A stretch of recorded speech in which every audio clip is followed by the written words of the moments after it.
Hello and welcome to, well, I'm not sure what I'm going to call this series yet.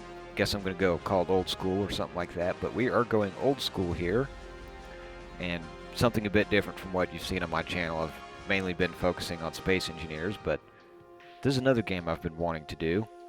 This is the older version. There's a version on Steam you can get right now. It has some nice graphical updates, but some of the gameplay elements they kind of messed up. They fixed some bugs. They also introduced a few others. This is the version I'm used to. This is the version that I like. And on a few technical details, behind the scenes things, editing for this is kind of hard because this resolution that you're seeing here, and while, let me get rid of that, it's just credits that roll. While what you're seeing here, I'm doing my best to get it to fit the screen like I see it. You know, so if I put it up to full screen after the video's been edited, it looks mostly like what I'm seeing as I play the game. In reality, the video I'm getting out of OBS it's just up in the little corner up here, and that's it. Because this resolution is way down compared to the native screen size. So let's go into options. I'll take that down. But you notice the resolution over here,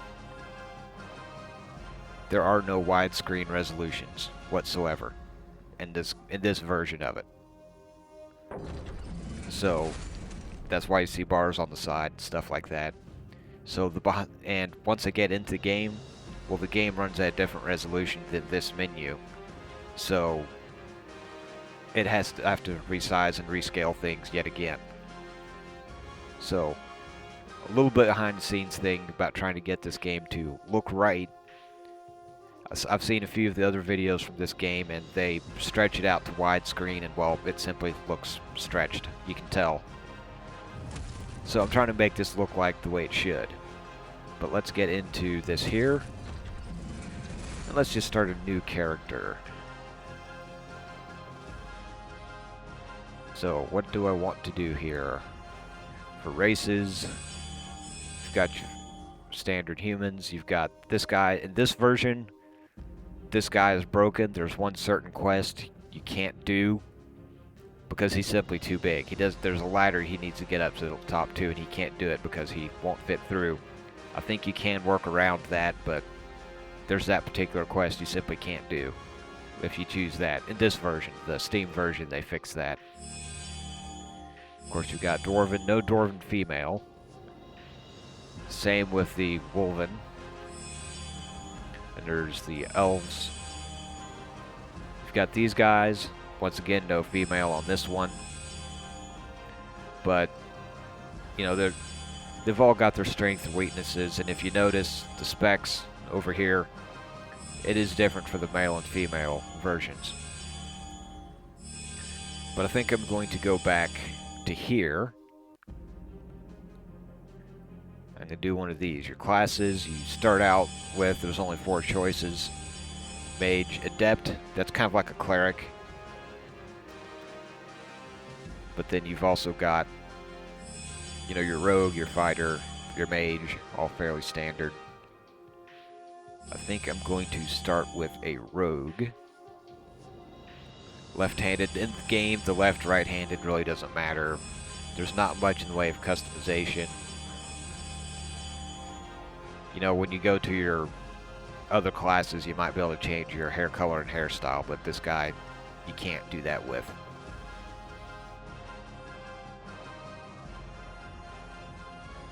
So we are here. Going to, well, no, let's hold off on all that. Your starting equipment that you start out with, if you don't put some points in a few of these, you may not actually be able to use it without penalty. So I always like to put a few points into some of these other stuff. That can be very handy. And I'm going to leave it there. These points do not disappear. You can carry these all the way if you want to the end of the game, but you're not going to do very well unless you level up. Your heraldry. This is kind of like just an extra bonus you can add on to them. You can do athletics and speed. Speed is probably the one that you can get the most out of for your melee combat. It also helps with spell casting, but speed in this game makes a big difference. Name.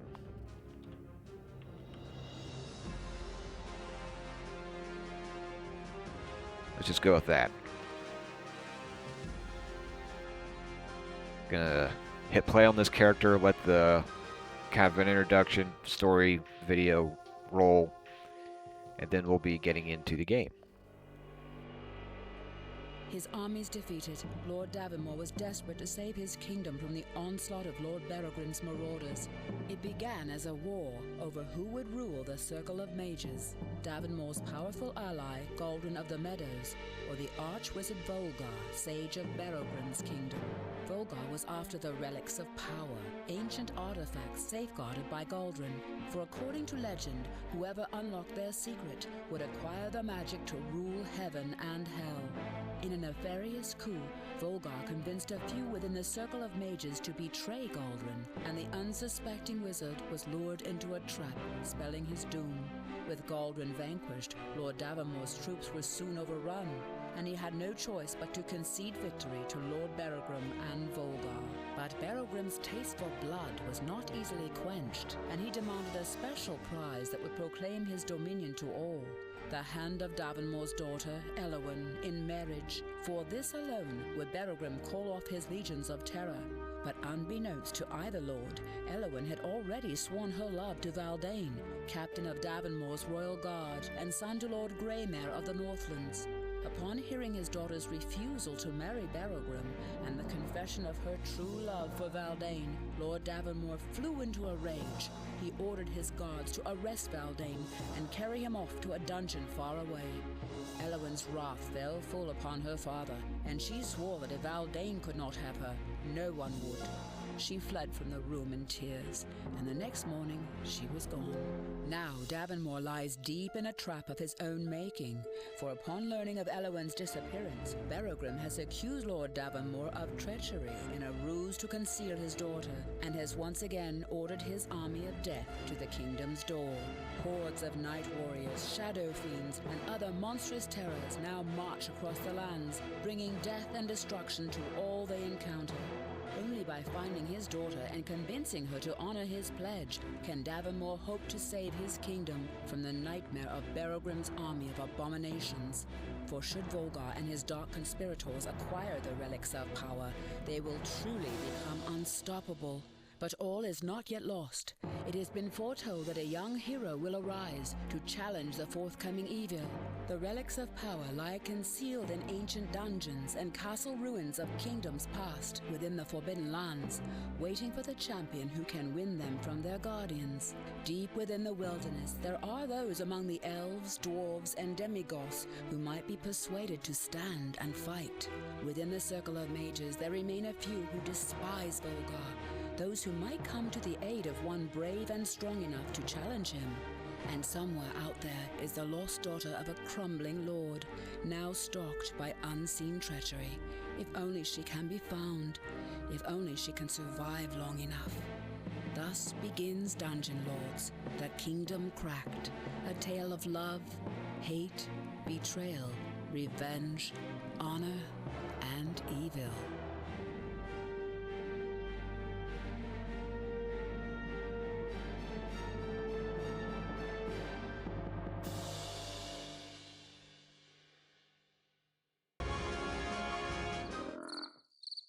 Well, here we are in game.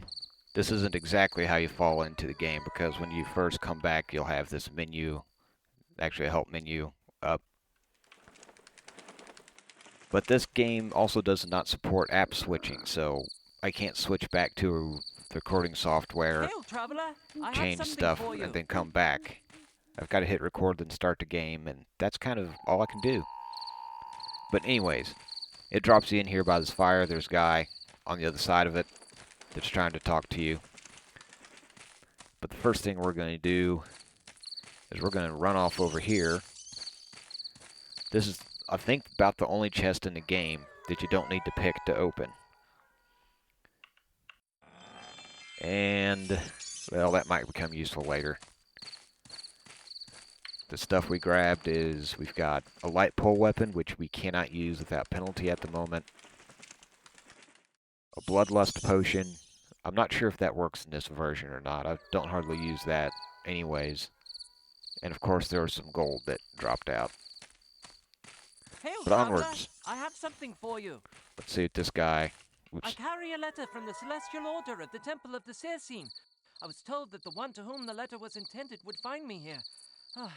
I've been camping up for weeks waiting for someone to arrive. It is said that the seers of the Celestial Order can read the stars and foretell the future. I don't know anything else about them. I'm only a messenger. The Temple of the Circene is in the nearby town of Fargrove. This road will lead you to Fargrove. Fare thee well. Well, that's the first bit of information that kind of tells you what you're going. And if you bring this up, I think that letter is in your inventory now that you can read.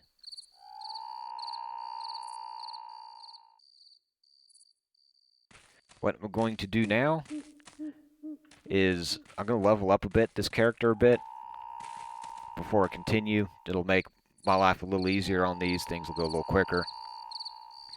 But that's going to be a lot of repetitive grinding, and then I'll come back when I've got him where I want him. Well, welcome back. This is over here.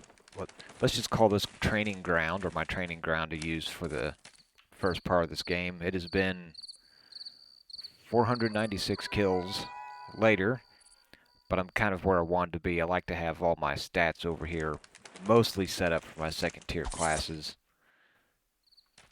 That platform over there, stuff can get underneath it, but otherwise these platforms do offer some level of protection. Not 100%, but some.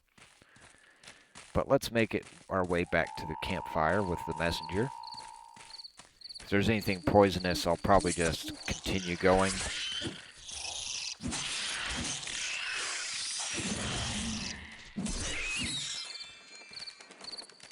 And I'll probably speed this up also.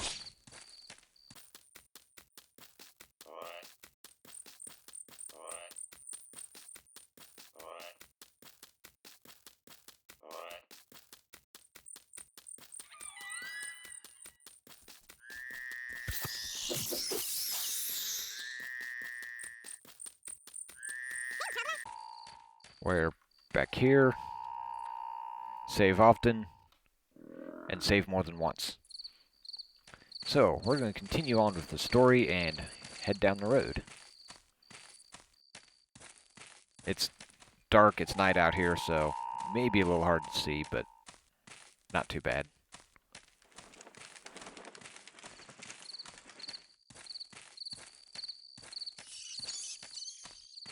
That's one thing I noticed with the newer version, is some of the distances that you travel are a fair amount shorter.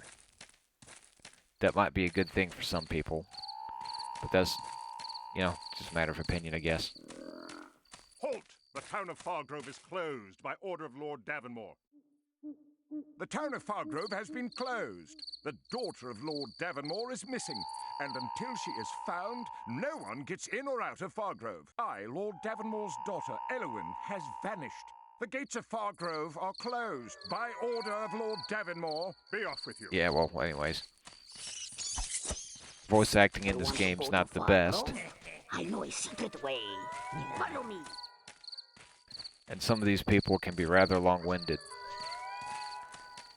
And for the record, the first time that guy came out, I completely wiped him out. When he first showed, you know, the first time I saw him come over.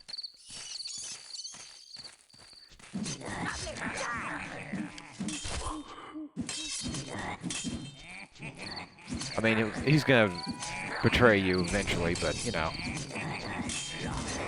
Guard's not gonna help you.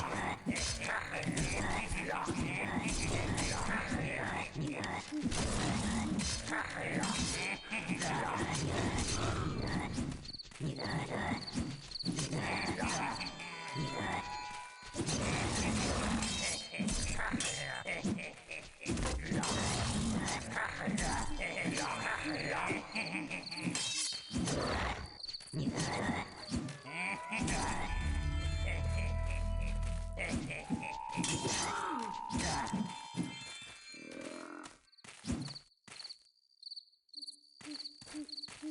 you come over here in your first level, that may be a lot harder fight. Let's see, where are people trying to tell me here?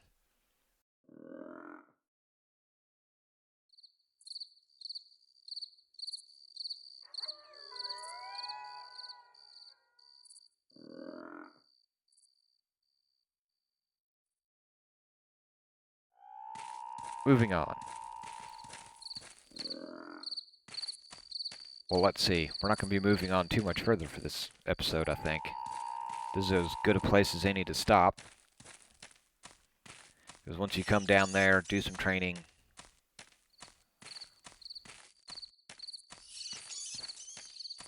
Come through here, hit the switch. Actually, before I hit the switch, save. Oops. Because once you save, you're not going back. Or once you hit the switch, you're not going back.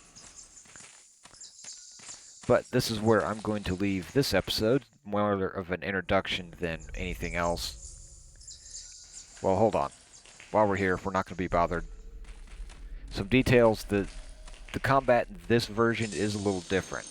Now you notice you strafe in this version. If you go play the Steam version, your character will turn sideways and run sideways versus a strafe.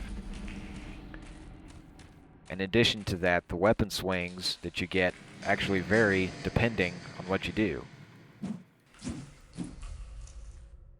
So you got, the first to start out here, you get a thrust and 2 side swings. And it's the same if you go forward first. Backing up, you do get overhead swings. That's good for some things that fly. Now if you start with the sideways, or strafing, it will always be side swings. And what combos you get later on, because at level 5, for most of your weapons, you get combos, and what combo it uses depends on which way you're moving when you first started the sequence. So your footwork in this version actually kind of makes a difference. And I'd also highly recommend getting a shield of some kind, because, well, it really helps out in early game. But let me leave it there for now. I will start the other episode next and leave this one as a standalone. As I said, more of an introduction and starting than really doing a major gameplay. So I will see you around next time.